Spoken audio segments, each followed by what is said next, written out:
হ্যাঁ ভাই, এই যে আপনি খাওয়া দাওয়া করছেন, আপনার খাওয়ার অনুভূতি কেমন? আজকে তো মেস জীবনের প্রথম খাওয়া খাচ্ছেন, মাশাআল্লাহ, অনুভূতি মাশাআল্লাহ, জানান। অনেক সুন্দর, অনেক সুন্দর।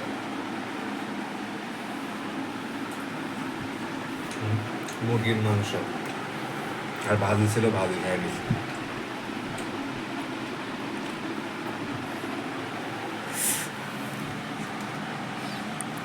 ছাত্র জীবন এমন যে পাথর দিলেও খেয়ে নেবে।